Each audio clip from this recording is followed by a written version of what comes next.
Coisa linda da minha vida, nós estamos começando o nosso Papo de Segunda. Pois é, amores, essa nossa novelinha de debate semanal, muita alegria, muita risada já nesse começo aqui. E hoje nós temos conosco um dos talentos da nova novela das 9 da TV Globo, Terra e Paixão. Eu quero palmas calorosas para Flávio Baurac, senhoras e senhores. Coisa boa estar com você aqui, meu parceiro. Uma energia para começar a semana bem. Gente, olha só, a gente na semana passada viveu uma dor muito apertada no coração porque nós perdemos a Rita Lee. E aí quando a gente faz um recupera, além dela nós perdemos a Gal, nós perdemos o Pelé, perdemos o Erasmo, perdemos a Elza Soares, perdemos o Jô, perdemos Glória Maria, todos do ano passado para cá.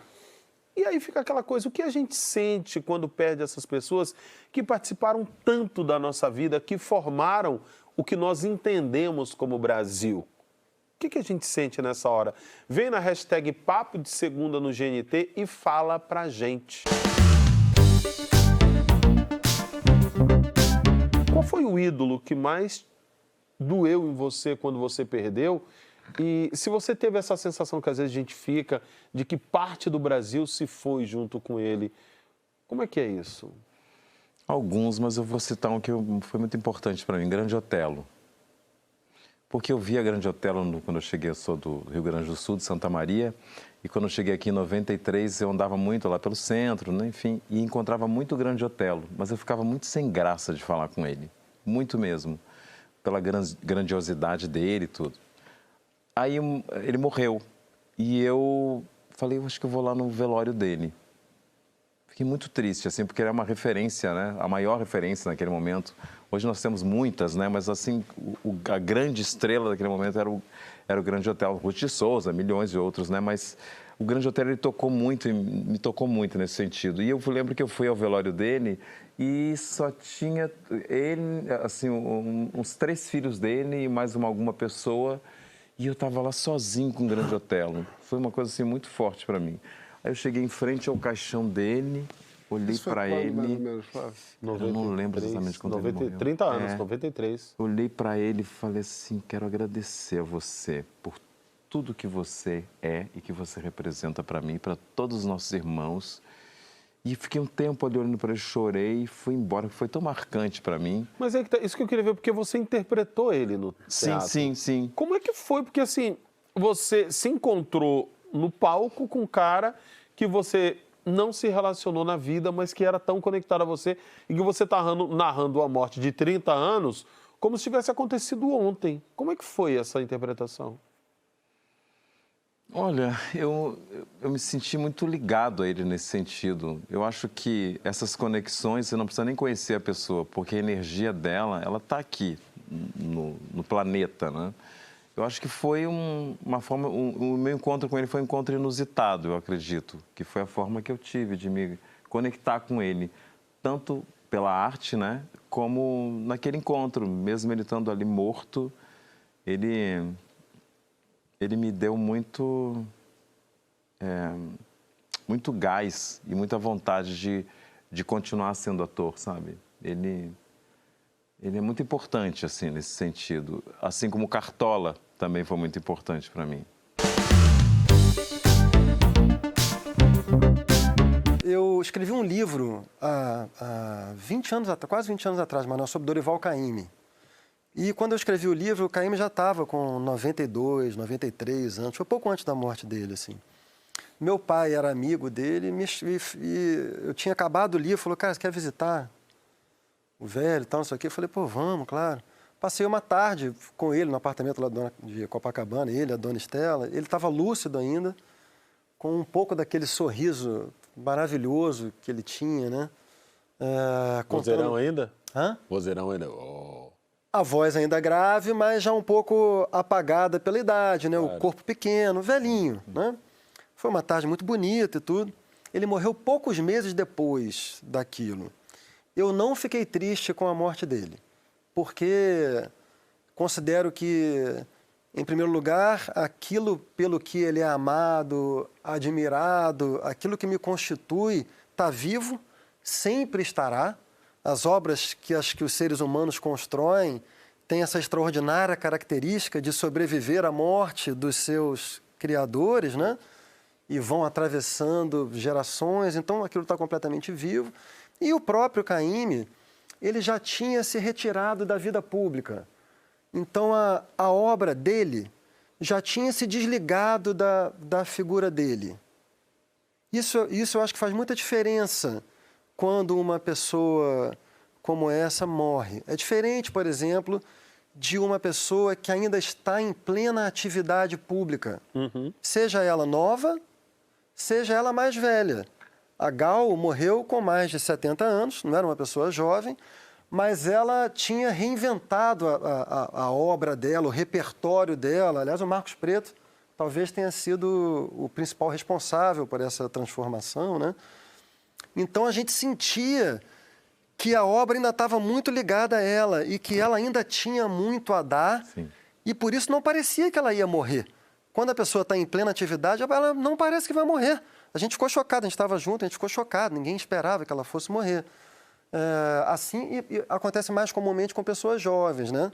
Por causa da Cássia Eller, por exemplo, eu achei que foi uma injustiça existencial. Mais recentemente, a Marília Mendonça. Sim. Um choque para o Brasil inteiro, porque aquilo estava, né, produzindo seus efeitos sobre o Brasil no auge. De repente, aquilo desaparece. Essas mortes eu sinto mais, porque aquilo ainda não... Aquilo foi interrompido um processo, né?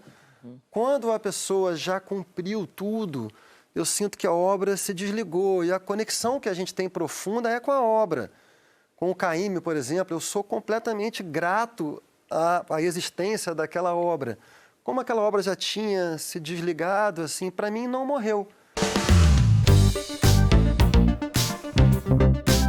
Tem muitas pessoas que não fazem parte da sua geração, até porque você é o nosso caçulinha aqui, Tim Maia, Pixinguinha, o próprio Cartola.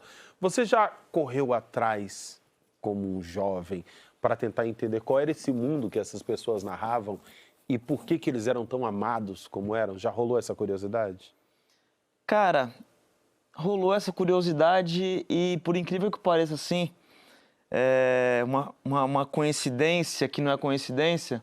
Uma das pessoas que marcou a construção assim da minha carreira foi a Rita Lee. Porque, primeiro que também me remete à minha infância ali, e às vezes até fico pensando ao que eu fico lembrando da minha infância, né? Tipo, saudade, enfim, uma porrada de coisa. Mas vamos tratar disso num outro programa, porque eu quero falar sobre isso em algum momento. Mas o fato... Tem um videoclipe da Rita Lee, e isso tem muito a ver com a minha atividade principal, assim, que é o vídeo da canção Lança Perfume, que foi feita em 1980, eu sou de 88. Então, 8 anos depois eu nasci e, voltando ali o que a minha mãe ouvia, que meu pai ouvia, eles ouviam bastante música da Rita Lee. A Rita Lee fez esse clipe que lançou no Fantástico. Antigamente ninguém tinha câmera para filmar, né? Então precisava de uma TV para fazer o videoclipe. E aí depois vem o YouTube, enfim, uma porrada de ferramentas que nos dão a oportunidade da gente viver o nosso sonho, mas respondendo diretamente à tua pergunta, né, qual fonte que eu bebi, fui voltando um pouco na história do videoclipe e lembrei dessa passagem, desse lançamento, né, porque o Fantástico era um grande canal para veicular, para lançar essas canções. Então, cara, Rita Lee com certeza é uma pessoa que marcou muito assim a minha carreira, mas eu queria trazer também 2 amigos que eu tive a oportunidade de trabalhar e que partiram muito cedo, que é o Chorão do Charlie Brown Jr. e o MC Kevin, que são 2 pessoas também que marcaram muito a minha carreira, assim. E eu vejo uma geração nova cantando trechos de música do Charlie Brown Jr., né, nesses novos traps, nesses novos love songs que a molecada tá chamando aí. Então vejo que é a minha geração de, sei lá, 20 anos atrás, ouvindo ali o rock do Charlie Brown Jr., hoje sendo citado dentro desses love songs, dentro desses traps, e a memória do Kevin, que também fez bastante parte da minha carreira. A morte desses artistas, da Gal, da Rita, do Erasmo, para mim, pessoalmente, bateu num lugar como de alguém da família. E penso também que todo o Brasil sentiu isso, né? Essas pessoas me alfabetizaram, nos alfabetizaram, né? Com os seus discos, com as suas músicas. Vai ser difícil se criar ídolos na quantidade que se criou ali na Bossa Nova, no pós-Bossa Nova, todo mundo que a gente sabe, todo mundo que a gente consumiu, todo mundo que a gente ouviu e se alimentou e aprendeu. Não tem como não dever a eles isso, aonde eu vou buscar esse tipo de coisa, esse tipo de alimento que eu recebi ouvindo aqueles discos, quando esses caras não estiverem aqui. Eu tenho certeza da confiança que essas pessoas sempre tiveram de que o legado que elas tinham construído era um negócio muito grande, ia ficar muito tempo. A Gal, por exemplo, ela tinha completa consciência de que ela dizia: eu sou foda, minha geração é foda. No último show dela, foi no Koala, no festival, ela saiu do palco assim: cantei pra caralho! Ela sabia. A fala do Marcos Preto, dizendo que a Gal falava que ela era foda, eu tenho muita aflição de ver essa gente morrer. Assim, a gente fala muito de cultura popular brasileira, da cultura brasileira, né, que é a nossa identidade maior, que a gente tanto preza, que a gente tanto ama.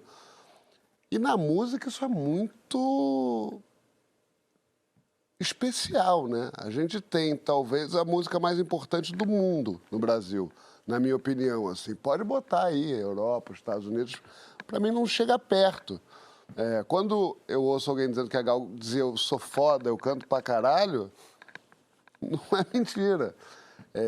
Você ser o país do Caetano, do Gilberto Gil, do Jorge Benjor, da Marília Mendonça, do Pelé, que a gente não citou aqui, também que nos deixou há pouco tempo. Isso tudo dá muito orgulho a uma nação. E como o Chico disse, o Caetano, o Gil, o Djavan, o Chico Buarque, ensinaram a todos nós a pensar, a traduzir sentimento, a ver o mundo de uma maneira bonita, a escrever, a sentir. Então, acho que, respondendo essa pergunta, acho que quando essas pessoas morrem, acho que morre uma parte muito importante do nosso país, mais do que do contexto que a gente vive, assim.